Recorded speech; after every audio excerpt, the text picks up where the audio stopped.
Hello guys! Good morning! Pang 5th day na natin to na nagja-jogging. Actually, pang 6 days na sana. Kaso mo, kahapon, hindi kami nag-jogging kasi nga, may inasikaso kaming importante. So, tatanghaliin na yung isa ko pagpasok kung magja-jogging pa kami. So, ang ending, kinabukasan, ngayon nga, ayun, jogging ulit tayo. Para sa ating kalusugan. So kayo guys, inumpisahan nyo na rin ba mag-jogging?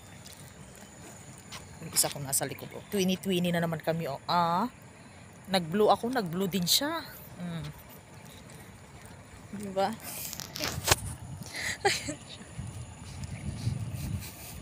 Anong masasabi mo? Anong masasabi mo sa ekonomiya? Hello. Good morning to you and to my love. So yun na nga. Pang 50 na namin to nagja-jogging. Supposed to be pang 6 days na sana, kaso ay nasikasong importante kahapon, so hindi kami naka-jogging. Diba po? So now, back na naman kami to Bakbakan. bakbakan. Back to bakbakan daw. Timbang. So ayan. Warm up muna tayo. Walking muna. Then mamay magja-jog na tayo. So same location pa rin tayo. Hindi kami umaalis dito kasi maganda mag-exercise dito. Ang luwag talaga. Isang ikot mo pa lang 1 kilometro na. Di ba? Isang ikot mo pa lang na pag-jogging. Diyos ko. 1 kilometro na. So maka-4-5 ka lang nun. Good for you. So ito ang aming location.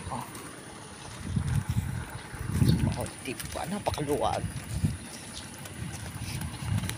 Yung iba alam na nila tong location namin eh. So, diba? Anong masasabi mo sa araw-araw natin pagja-jogging? Sige. It's improving. It's improving your... Nagiging active si Manoy at si Manay Biday. Nagiging active daw. So ano pa?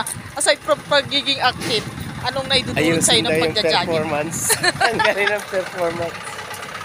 Nagiging maayos ang performance level. Oh, galing mo talaga, sir. Aside from performance, ano pa ang na-improve sa'yo? Lagi naman tayong masaya. Enjoy lang natin yung life. So, ako noon, Bawas-bawasan yung problems. Ay naku, pag nasa bahay, sa bahay lang. ako naman dati, hingal na hingal ako. Kunting lakad ko lang paakyat pababa, hingal na ako. So, ngayon medyo okay na yung ganun. Hindi nagaano. Lalo na sabayan mo pa ng tamang diet. Ayun. Diba? Bongga. Disiplina lang talaga sa sarili. Kung nakikita nyo mga akong nagmumukbang dyan sa aking video, sa aking ina-upload, yun ay unang meal ko lang sa a day or twice lang akong kumakain sa isang araw. Talagang ano na yun?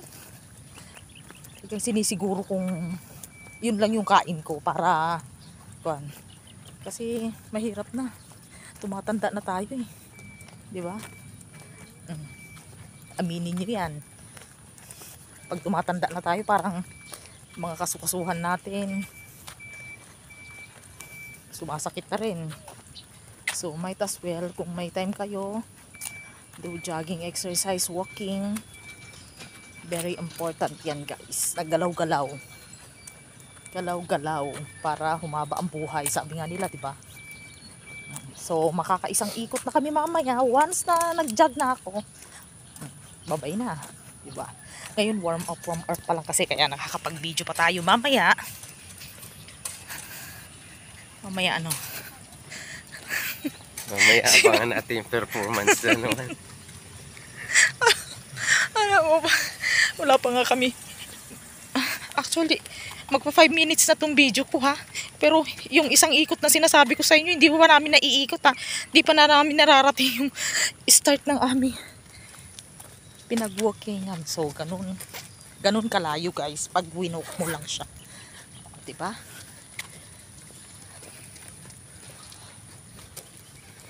So, actually maraming nagkukon dito. Maraming nag-jogging dito. Syempre, hindi lang kami, no? So, ano lang guys. Umpisahan na namin ang mag-jogging. So, see you tomorrow. And Bye-bye! take care.